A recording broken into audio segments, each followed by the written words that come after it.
Those who responded to Brown's death with violence. He also spoke about the police.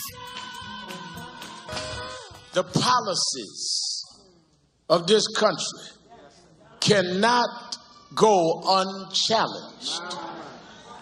We cannot have aggressive policing of low-level crimes and can't deal with the higher level.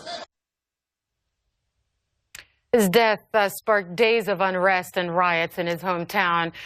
It's been calm for several days now there. Chief Washington correspondent Jake Tapper is live with the very latest there. And did this bring finally the community together, Jake and Ferguson, this service today?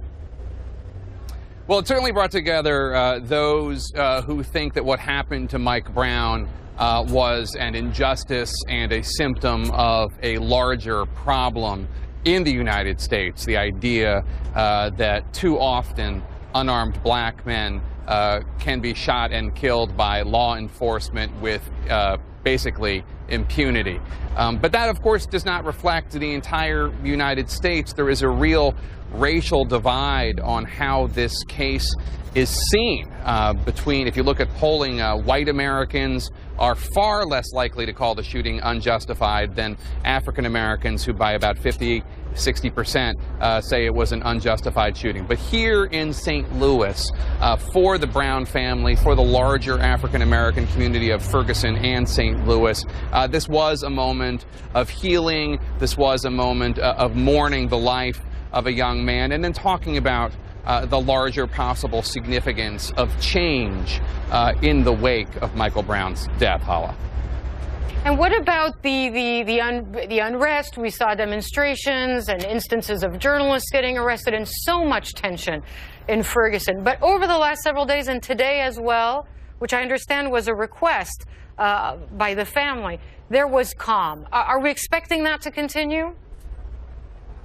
Well, your guess is as good as mine. I would say that the last few days, several days, almost going on a week now, it has been pretty calm.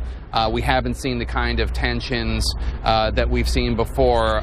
The community has not been, in terms of like the masses marching on West Florissant, they're not out in the same numbers. I'd also have to say that the police response has been a lot more low-key, and having observed it firsthand, some of the reason, not all of the reason, but some of the reason for tensions had to do with a large show of force militarized by American police, especially when confronting peaceful protesters. But the police reaction is much more quiet now. They're more spread out and much less in your face. And to be frank, a lot of the people from out of town who came to loot and riot and cause trouble seem to have left, or at least gone elsewhere. Hala.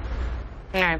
It's interesting how this really turned into an international story as well. And you mentioned the military equipment used by some of the police. That had baffled, especially here in Europe where we are, many people who don't see this as having been necessary. Why did the police force use gear and an approach that seemed militaristic in this case?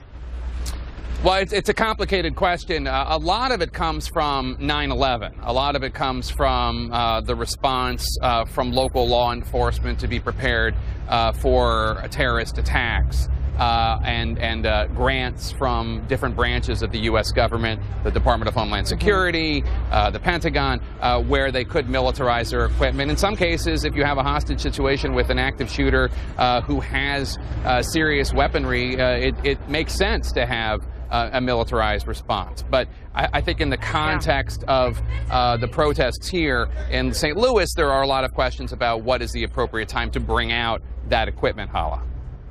All right, Jake Tapper, appreciate it. Live in Missouri there. Thanks. Today, the memorial service for Michael Brown, the young teenager. Coming up, we'll check the business world, including the euro sinks. European markets are up. Jim Bolden joins me now to explain, or next, I should say, why the currencies fall. Maybe good news for some European businesses. We'll be right back.